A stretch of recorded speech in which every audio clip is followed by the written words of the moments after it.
கர்த்தருக்குள் அன்பான தேவ பிள்ளைகளே, ஆண்டவரும் இரட்சகரும் ஆகிய இயேசு கிறிஸ்துவின் நாமத்தில் உங்களுக்கு என் அன்பின் வாழ்த்துதலை தெரிவிக்கிறேன்.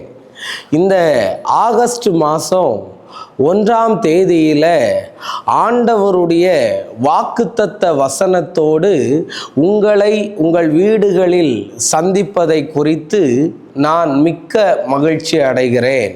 இந்த 2025 இந்த ஆகஸ்ட் மாதம் 1ஆம் தேதியில் கர்த்தர் உங்களை ஆசீர்வதிப்பாராக. நீங்கள் எல்லாரும் நல்லா இருப்பீங்கன்னு நான் நம்புகிறேன்.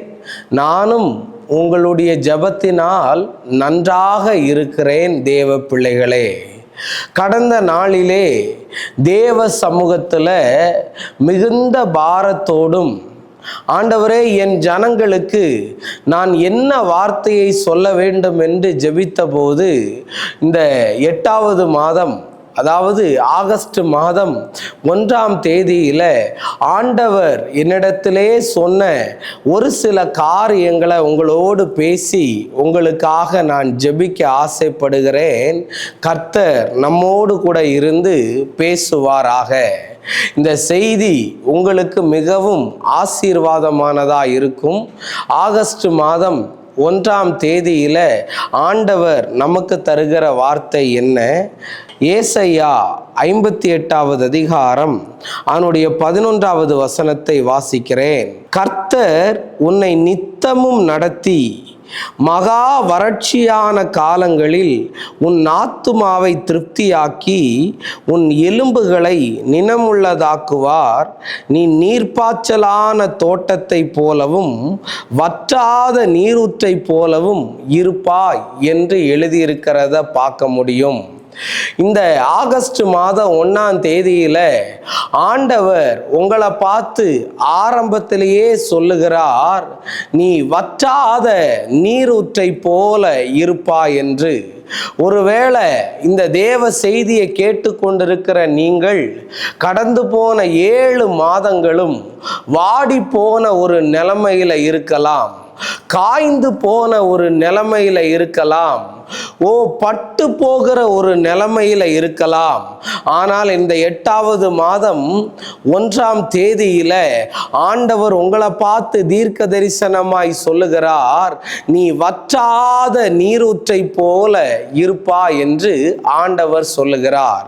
கடந்த நாளிலே நான் மூணாறுல ஒரு ஊருக்கு போயிருந்த போது அங்கே அந்த மூணாறு ஆறை பற்றி ஒரு விஷயத்தை கேள்விப்பட்டேன். அங்கே மழை பெய்தாலும் தண்ணி ஓய்வில்லாமல் ஓடிக்கொண்டிருக்குமாம், வெயில் அடித்தாலும் அங்கே தண்ணி ஓய்வில்லாமல் ஓடிக்கொண்டே இருக்குமாம். வற்றாத நீரூற்று என்றால் என்ன அர்த்தம் தெரியுமா? மழை பெய்யும் போதும் சரி, வெயில் அடிக்கும் போதும் சரி, அந்த ஆறு வற்றி போகாததை போல இருக்கிறது போல நீயும் வற்றாத நீரூற்றா இருப்பாய் என்று ஆண்டவர் தீர்க்க தரிசனமாய் சொல்லுகிறார். நிறைய பேத்த என் ஆவியில நான் பார்க்கிறேன். நான் ரொம்ப காஞ்சு போயிட்டேன் பிரதர், நான் ரொம்ப வாடி போயிட்டேன் பிரதர், நான் ரொம்ப உலர்ந்து போகிற நிலைமையில இருக்கிறேன்னு இதை யாராவது பார்த்துக்கிட்டு இருப்பீங்கன்னா, ஆவியானவர் இன்னைக்கு சொல்லுகிறார், நீ வற்றாத நீரூற்றை போல இருப்பாயின்னு. அல்லேலூயா. கரங்களை உயர்த்தி ஆமேன் சொல்லுகிறவர்களுக்கு மாத்திரம் ஆண்டவரே வற்றாத நீரூற்றை போல நீர் இருப்பீராக. அல்லேலூயா. கர்த்தர் நம்மோடு கூட இருந்து பேசுவாராக. வேதத்திலையும் ஒரு சிலருக்கெல்லாம் கர்த்தர் நீரூற்றை திறந்தார். அந்த நீரூற்றை எந்த சூழ்நிலையில திறந்தார், யாருக்காக திறந்தார் என்று ஒரு 3-4 காரியத்தை உங்களோடு பேசி உங்களுக்காக நான் ஜெபிக்க ஆசைப்படுகிறேன். நீ வற்றாத நீரூற்றை போல இருப்பாயாக. சகரியா 13வது அதிகாரம் அவனுடைய 1வது வசனத்தை வாசிக்கிறேன். அந்நாளிலே பாவத்தையும் அழுக்கையும் நீக்க தாவீதின் குடும்பத்தாருக்கும் எருசலேமின் குடிகளுக்கும் திறக்கப்பட்ட ஒரு ஊற்று உண்டாயிருக்கும் என்று வேதத்தில் எழுதியிருக்கிறது. சகரியா தீர்க்கதரிசி சொல்லுகிறார், அந்நாளிலே பாவத்தையும் அழுக்கையும் நீக்க தாவீதின் குடும்பத்திற்காகவும் எருசலேமின் குடும்பத்திற்காகவும் திறக்கப்பட்ட ஒரு நீரூற்று உண்டாயிருக்கும் என்று எழுதியிருக்கிறத பார்க்க முடியும்.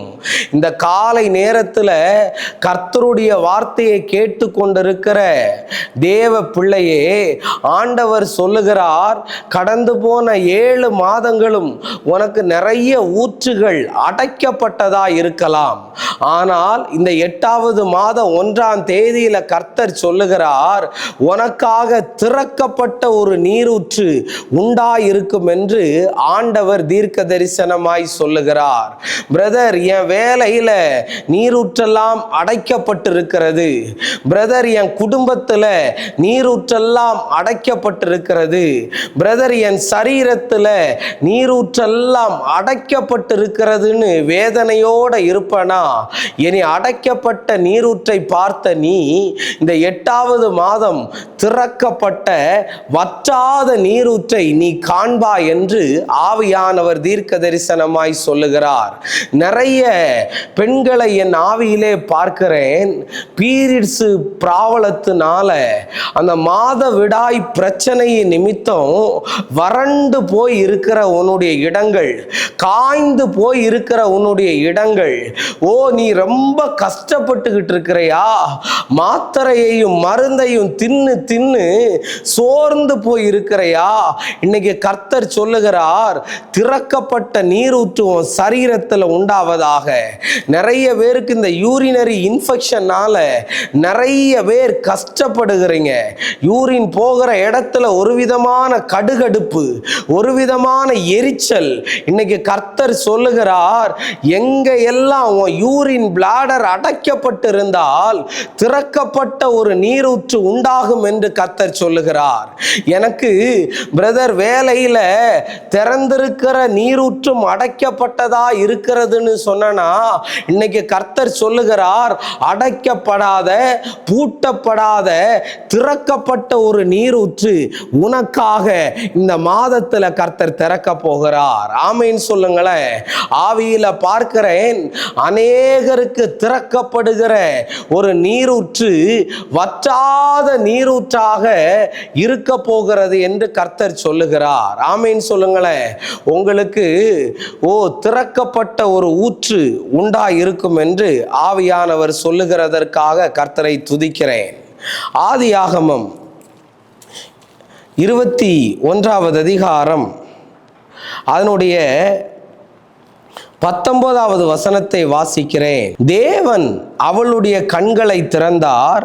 அப்பொழுது அவள் ஒரு தண்ணீர் துறவண்டையை கண்டு போய் துருத்தியிலே தண்ணீரை நிரப்பி பிள்ளைக்கு குடிக்க கொடுத்தாள் என்று எழுதியிருக்கிறத பார்க்க முடியும். பெர்சேபா வனாந்தரத்தில் ஆகார் என்கிற ஒரு ஸ்ரீ அலைந்து திரிந்தாள் என்று வேதத்தில் எழுதியிருக்கிறது. எதற்காக அலைந்து திரிகிறாள்?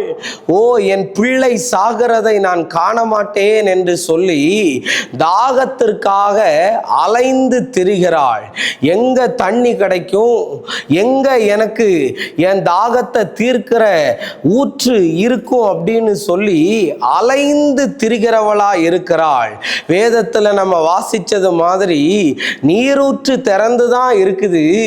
அதுதான் திறக்கப்பட்ட நீரூற்றுன்னு சொல்லிட்டல, பின்ன ஏன் எனக்கு அது தெரியலனா, உன் கண்ணு திறக்கப்படல. வேதம் சொல்லுது ஆகார் குருடி அல்ல, ஆனாலும் வேதம் சொல்லுகிறது கர்த்தர் நீரூற்றுகளை காணும்படி அவள் கண்களை திறந்தாராம். ஷபரபா லபா. நீரூற்றை திறந்த போது தன்னுடைய பிள்ளை பிள்ளைக்கும் தானும் அதை குடித்து அந்த போராட்டத்திலிருந்து வெளியே வந்ததை பார்க்க முடியும். இன்னைக்கு உன் பிள்ளைக்கு ஒரு நீரூற்று திறக்கப்படலையேன்னு கவலையோட இருக்கிறையா? என் பிள்ளைக்கு ஒரு திருமண காரியம் நடக்கலையே, என் பிள்ளைக்கு இன்னும் ஒரு குழந்தை செல்வம் கிடைக்கலையே, என்னுடைய வேலையில ஒரு ப்ரொமோஷன் வரலையேன்னு இன்னைக்கு உன்னை வேலைக்காக எத்தனை முறை அலைய விட்டாலும் சரி, உன் பணத்துக்காக எத்தனை முறை அலைய விட்டாலும் சரி, உனக்கு வர வேண்டிய நன்மைக்காக எத்தனை முறை அலைய விட்டாலும் சரி, கர்த்தர் இந்த ஆகஸ்ட் மாதம் 1ஆம் தேதியில உன் கண்ணை திறந்து உனக்காக ஒரு நீரூற்றை உண்டு பண்ணுகிற தேவனா இருக்கிறார். ஆமென் சொல்லுங்களேன். வனாந்தரத்தில் நின்று கொண்டிருக்கிற வாலிப மகளே, வனாந்தரத்தில் நின்று கொண்டிருக்கிற வாலிப மகனே, நடந்து நடந்து சோர்ந்து போயிட்டியா? ஓடி ஓடி களைத்து போயிட்டியா? இனி இதுக்கு மேல எனக்கு முன்னேற்றம் கிடையாது, இதுக்கு மேல என் வாழ்க்கையில எப்படி இந்த கடனை அடைக்க போறேன்னு தெரியல, எப்படி இந்த பிரச்சனையிலிருந்து நான் வெளியே வர முடியலன்னு சொல்லி அழுது கொண்டு இருக்கிறையோ, உன் அலைச்சல்களுக்கு முடிவு வரப்போகிறது. உனக்காக கர்த்தர் ஒரு வற்றாத நீரூற்றை ஆகாருக்காகவும் அவள் குழந்தைக்காகவும் திறந்தது போல உனக்காகவும் வற்றாத நீரூற்றை அவர் திறப்பார் என்று சொல்லுகிறார். ஆமென் சொல்லிருங்க பார்ப்போம். கர்த்தர் நல்லவர். இன்னும் ஒரு வசனத்தை காண்பிக்கிறேன். 1 ராஜாக்கள் 17வது அதிகாரம் அவனுடைய 7வது வசனத்தை வாசிக்கிறேன். தேசத்தில் மழை பெய்யாதபடியினால் சில நாட்களுக்கு பின்பு அந்த ஆறு வற்றி போயிற்று என்று எழுதியிருக்கிறது. சமரியா தேசத்துல 3 வருஷமும் 6 மாதமும் மழை இல்லாமல் இருந்தது.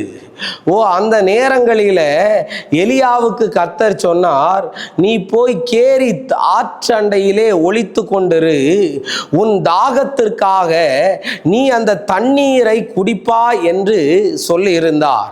அங்கே மழை இல்லாததினால அந்த தண்ணீர் கொஞ்சம் கொஞ்சமாய் வற்றி போனது. தேவ பிள்ளைகளே, ஒருவேளை நீ நம்பி இருந்த அந்த ஆறு வற்றி போயிருக்கலாம். நீ நம்பி இருந்த அந்த மனிதர்கள் உன்னை ஒரு மாதிரிக்குல உன்னை நடத்தி இருக்கலாம். ஆனா கேரி ஆற்று தண்ணீர் வற்றி போனாலும் மகனே, உன்னை போஷிக்கிற கர்த்தர் வற்றாத நீரூற்றை போல நீ இருப்பாய் என்று சொல்லும்போது அந்த இடத்துல ஊருக்கே பஞ்சனாலும் அவனுக்கு நல்ல சாப்பாடும் நல்ல தண்ணீரையும் கர்த்தர் கொண்டு வரும்படி நீரூற்றை திறந்து கொண்டே இருந்தார். தேவ பிள்ளைகளே, சமேரியா முழுக்க பஞ்சம். ஆனா எலியாவுக்கு பாருங்க, இறைச்சியும் அப்பமும் தண்ணீரும் வந்து கொண்டே இருந்தது. இன்னைக்கு நான் சொல்ல வரேன், எது வற்றி போனாலும், எது காய்ந்து போயிருந்தாலும், எது உலர்ந்து போயிருந்தாலும், நீ நினைக்கிற இதெல்லாம் கொஞ்ச நேரத்துல வற்றிரும்னு, எது வற்றினாலும் என்னை விசுவாசிக்கிறவனுடைய உள்ளத்திலிருந்து ஜீவ தண்ணீர் உள்ள நீரூற்று புறப்படும் என்று எழுதியிருக்கிறபடி இன்னைக்கு பிரதர் 3 வருஷமா நான் கஷ்டப்பட்டுக்கிட்டு இருக்கிறேன், 6 மாசமா நான் கஷ்டப்பட்டுக்கிட்டு இருக்கிறேன், இந்த 7 மாதமா எனக்கு சரியான வேலை இல்லை, என் கடனை எப்படி நான் அடைக்க போகிறேன், என் வியாதி எப்படி சரியாக போகுதுன்னு தெரியல பிரதர், நான் என்னதான் செய்யறதுன்னு எனக்கு புரியலையேன்னு சாகக்கூடிய நிலைமையில எனக்கு வாழவே பிடிக்கலன்னு மன அழுத்தத்துக்குள்ள இருந்தனா, இன்னைக்கு கர்த்தர் சொல்லுகிறார், வற்றாத நீரூற்றாக அவர் உனக்கு இருப்பார். ஆமென் சொல்லுங்களேன். அறியப்படாத இடத்திலிருந்து, தெரியாத இடத்திலிருந்து, புரியாத சூழ்நிலையில இருக்கும்போது கர்த்தர் காகங்களை அனுப்பி அவனை போஷித்தது போல வற்றி போன நிலைமையில இருக்கிற உங்களுக்கு, தரித்திரத்துல இருக்கிற உங்களுக்கு, வேலை கிடைக்கலன்னு நிறைய பேர் அழுது புலம்புகிறதை பார்க்கிறேன். என் வேலையில ஒரு முன்னேற்றமே இல்லையேன்னு அழுகிறதை பார்க்கிறேன். எனக்கு பிசினஸ்ல ஒரு உயர்வு வரவில்லையே என்று அழுது கொண்டிருக்கிறையா? இந்த மாதம் சொல்லுகிறார், உன் வயிற்றுல ஒரு கரு தங்க போகிறது, உனக்கு வேலை கிடைக்க போகிறது, உன்னுடைய மன அழுத்தத்தை நீக்கும்படியாக கர்த்தர் ஒரு அற்புதத்தை செய்ய போகிறார். நீ வற்றாத நீரூற்றை போல இருப்பாய். திரும்பவும் ஒரு வசனத்தை காண்பிக்கிறேன். ஆதியாகமம் 26வது அதிகாரம் அதனுடைய 19வது வசனத்தை வாசிக்கிறேன். ஈசாக்கினுடைய வேலைக்காரர் பள்ளத்தாக்கிலே வெட்டி அங்கே சுரக்கும் நீரூற்றை கண்டார்கள் என்று எழுதியிருக்கிறத பார்க்க முடியும். ஈசாக்கு பஞ்ச நாட்களில் விதைய விதைச்சாங்க. அவன் இடம் நல்லா இருக்கும்போது விதைய விதைக்கலை, எல்லாம் செழிப்பாக இருக்கும்போது விதைய விதைக்கலை. பஞ்ச நாட்களில் விதைய விதைச்சானா அதை 100 மடங்கு ஆசீர்வதித்தாராம். அந்த ஈசாக்கும் அவன் கூட இருந்தவங்களுக்கும் வேலை என்ன தெரியுமா? துறவுகளை வெட்டுகிறது வேலை. அந்த துறவை வெட்ட வெட்ட நீரூற்று வந்து கொண்டே இருக்கிறது. அந்த நீரூற்று ஈசாக்கு வெட்டும்போது மாத்திரம் வந்துகிட்டு இருந்த உடனே அங்க இருந்த பெலிஸ்தர்கள் எல்லாம், இது என்னுடைய நீரூற்று, இது என்னுடைய கிணறு, இது என்னுடைய துறவு அப்படின்னு சொல்லி வாக்குவாதம் பண்ணினார்களாம். ஏசேக்கு சித்துனா அப்படின்னு சொல்லி அவங்க வாக்குவாதம் பண்ணின இடத்துக்கு அவன் ஒரு பேரை போடுறான். நான் இன்னைக்கு சொல்ல வரேன் உங்களுக்கு ஒரு வெளிப்பாடை. இடம் நல்லா இருந்ததுனாலயா தண்ணி வந்துச்சு? இல்லைங்க. ஒருவேளை அங்கே அவன் மழை காலத்தில் போயா துறவை வெட்டுனா? இல்லைங்க. இட ஆசீர்வாதம் இல்லை, மண் ஆசீர்வாதம் இல்லை. ஆசீர்வதிக்கப்பட்ட நீ பாழான இடத்துல போய் துறவை வெட்டுனா கூட அவரோட கூட உறவு சரியா இருக்கும்போது உனக்கு துறவு திறக்கப்படும் என்று கர்த்தர் சொல்லுகிறார். ஆமேன்னு சொல்லுங்களேன். இன்னைக்கு பிரதர் நிறைய பேர் என் சொத்து விஷயத்துல வாக்குவாதம் பண்றான், என் இட விஷயத்துல வாக்குவாதம் பண்றான். பிரதர் என் பண விஷயத்துல வாக்குவாதம் பண்றான்னு சொல்றீங்களா? இன்னைக்கு உங்க வாக்குவாதங்களை எல்லாம் ஒளிய பண்ணி அவர் சொன்ன நீரூற்றை உங்களுக்காக திறக்க போகிறார். ஆசீர்வதிக்கப்பட்ட ஈசாக்கு எந்த இடத்துல இருந்தாலும் அவன் வெட்டுகிற இடத்துல நீரூற்று வரதான் செய்யும். ஏன்னா உறவு சரியா இருந்தால் துறவு உனக்காக சரியாய் திறக்கப்படும் தேவ பிள்ளையே.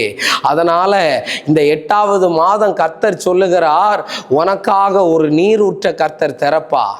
உன் பிசினஸுக்காக ஒரு நீரூற்ற திறப்பார். உன் பிள்ளைகளுடைய வாழ்க்கைக்காக ஒரு நீரூற்ற திறப்பார். நீ கவலைப்படாத. நீ நீர்ப்பாய்ச்சலான தோட்டத்தை போலவும் வற்றாத நீரூற்றை போலவும் இருப்பாய். நம் கண்களை மூடி ஜெபிப்போமா? அன்பான நல்ல ஆண்டவரே, இந்த 2025 ஆண்டவரே ஆகஸ்ட் மாதம் 1ஆம் தேதியில் ஆண்டவரே சில வார்த்தைகளை இந்த பிள்ளைகளோடு பேசும்படி ஆவியானவர் உதவி செய்ததற்காய் நன்றி சொல்லுகிறேன். ஆண்டவரே வற்றாத நீரூற்றாக இந்த பிள்ளைகள் இருப்பார்களாக. இன்னைக்கு 1ஆம் தேதி இந்த வசனத்தை பார்த்து கொண்டு இருக்கிறவங்க மேல ஒரு நீரூற்று உண்டாகட்டும். அவர்களுடைய கடன்கள் அடைக்கப்படட்டும், வியாதிகள் மாறட்டும், ஃபீஸ் தேவைகளை சந்தியும், தற்கொலை எண்ணங்கள், மன அழுத்தங்களை எல்லாம் கர்த்தர் விட்டு ஓய பண்ணும்படி நான் ஜெபிக்கிறேன். இப்பொழுதே பரிசுத்த ஆவியானவருடைய வல்லமை இறங்கட்டும், எல்லா தடைகளையும் மாற பண்ணும். இயேசுவின் நாமத்தில் வேண்டுகிறேன் நல்ல பிதாவே. ஆமேன், ஆமேன், ஆமேன். God bless you. கர்த்தர் உங்களை ஆசீர்வதிப்பாராக. தொடர்ந்து என்னுடைய அரைஸ் ஃபார் கிரைஸ்ட் மினிஸ்ட்ரிக்காக நீங்கள் எல்லாரும் ஜோம் பண்ணும்படி நான் தாழ்மையோடு கேட்குறேன். நீங்கள் அநேகர் ஆண்டவரை நேசிக்கிறதுனாலும் என்ன நேசிக்கிறதுனாலும் எனக்கு நிறைய பேர் உங்களால் முடிந்ததை மாதம் சப்போர்ட் பண்ணி கொண்டு இருக்கிறீங்க. தொடர்ந்து உங்களுடைய உதவிகள் ஆண்டவரால் எனக்கு வரட்டும். ஊழியங்கள் வளர்ந்து கொண்டு இருக்கிறது. டெய்லி காலையில் 5 மணிக்கு அரைஸ் ஃபார் கிரைஸ்ட் மினிஸ்ட்ரி என்ற யூடியூப் சேனலில் என்னுடைய செய்தி வெளியாகிறது. இதை நீங்கள் கண்டு மகிழுங்க. மற்றவங்களுக்கும் அனுப்பி கொடுக்கும்படி நான் தாழ்மையோடு கேட்குறேன். எல்லா சனிக்கிழமைகளிலும் மாலை 7:30 7:45 வரையிலையும் விடுதலையின் நேரம் நேரம் என்ற நிகழ்ச்சியில் நான் பேசி கொண்டிருக்கிறேன். நீங்கள் அதை கண்டு கழிக்கும்படி நான் கேட்கிறேன். முக்கியமாக ஒரு அனௌன்ஸ்மெண்ட், கண்ணை திறந்து காதை திறந்து கேளுங்க. வருகிற ஆகஸ்ட் மாதம் 17ஆம் தேதி ஞாபகம் வச்சுக்கோங்க, மாலை 5 மணியிலிருந்து 8 மணி வரையிலையும் ஒரு ஆசீர்வாத பெருவிழாவை எல்லா மாதமும் 3வது சண்டே பம்மலில் உள்ள முத்தமல் நகர் 4வது மாடியில் லிஃப்ட்டு, கார் பார்க்கிங் எல்லாமே இருக்குது. போன தடவை நிறைய பேர் வந்து ஆசீர்வதிக்கப்பட்டாங்க. நிறைய கட்டுகள் உடைஞ்சது, மந்திரவாதங்கள் உடைஞ்சது, சூனியங்கள் உடைஞ்சது. நிறைய பேருக்கு கிட்னியிலிருந்து கூட கல்லெல்லாம் வெளியே வந்தது. குழந்தை இல்லாதவங்களுக்கு குழந்தை கிடைச்சது. திருமண காரியங்கள் எல்லாம் நடந்தது. தேவ பிள்ளைகளே, இன்னைக்கு உங்களை பார்த்து நான் சொல்ல வருகிறேன், மறக்காம அந்த புரோகிராமுக்கு வந்து கலந்து கொள்ளுங்க. சென்னையை சுற்றிலும் எங்க இருந்தாலும், வெளியூர்ல இருந்தாலும், அன்னைக்கெல்லாம் கோயம்புத்தூர், மதுரை, திருச்சியில் இருந்தெல்லாம் நிறைய பேர் வந்தாங்க. 17ஆம் தேதி என் மீட்டிங்க்கு எல்லாராலையும் வர முடியாது. இப்போவுமே அந்த தடையை நான் உடைக்கிறேன். 17ஆம் தேதி அன்னைக்கு உங்களுக்கு எல்லாத்துக்கும் லீவு தான். ஈவினிங் சாயந்தரம் 5 மணிக்கு வந்துருங்க. கர்த்தர் உங்கள் நடுவில் பெரிய காரியத்தை செய்வார். தொடர்ந்து எனக்காக வேண்டி ஜெபம் பண்ணி கொள்ளுங்க. நீங்கள் வற்றாத நீரூற்றை போல இருப்பீர்களாக. God bless you. God bless you. God bless you.